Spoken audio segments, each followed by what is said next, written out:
Well, in retrospect, the campaign, now I look back, was relatively easy. I had a primary, though. There were 7 people in the primary, including Bill Fitzgerald, who had run before, who was a good guy and strong, a number of state senators who were highly regarded but did not have a lot of support, but they were highly regarded. And so getting through the primary, I ended up with 52% of the vote with 7 candidates because I had all the firepower. Every union endorsed me. Business leaders endorsed me. Lee Iacocca made a commercial. Tom Ricketts of Standard Federal Bank made a commercial. And I had the fundraising base because I'd been a congressman from Oakland County, very close to the people who generally contribute to campaigns, which are largely for Democrats in Oakland County, not anywhere else. So we had all this firepower, and so while the other Democrats were all attacking me in the primary, I didn't really respond, and we won handily. And then when we emerged from the primary, the expected opponent was going to be James Brickley, a very well-liked, well-spoken lieutenant governor of William Millikins. And he was upset in the primary by Richard Headley. It was a 3-way race: Brooks Patterson, Richard Headley, and Jim Brickley. And Headley won. We were really stunned at that. And I think that was a blessing because he was a good speaker and an energetic guy, a disciple of George Romney, but had not really been through his own type campaigns like Patterson and Brickley. And so he made some goofy remarks from time to time, which we exploited. I remember at the Democratic Convention in Flint, the newspapers, the Sunday paper published a poll that showed me 30 points ahead in August. Now, we ended up by winning by a lot less, 6 or 7 points, and there was a third-party candidate in Robert Tisch. But we led most of the way. It, in retrospect, seemed relatively easy, even though we traveled the state, went everywhere we could, had good media. In the end, though, the only thing Headley could do was bash me negatively by saying if I won, somehow Coleman Young would run Lansing.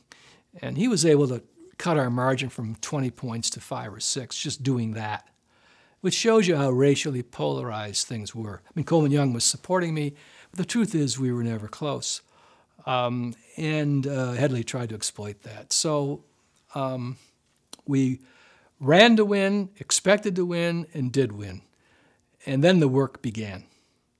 And I would say the transition was really tougher than the campaign.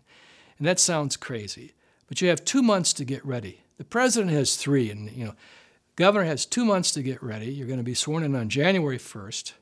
You're trying to recruit a staff during Thanksgiving and Christmas and holidays. And I was the first Democratic governor under the new Constitution. No one in the Democratic Party had served as governor in Michigan under the modern Constitution. And there was no one to draw upon. No one who understood the structure of government, the powers of the governor, the appointed powers. It was just, there had been no one around. I mean, it was no one had worked in a governor. No, there was no Democrat who had worked in a governor's office or worked at the highest levels of any of the 17 or 18 departments. None. And then we were deluged with resumes. We got 20,000 resumes of people, Democrats, for all those 20 years, wanting to serve and be part of it. And sorting that out and picking the cabinet was, to try to do that in 60 days was just, we never got any sleep. And then we were faced with continued reports that the state's finances were worse than had been said.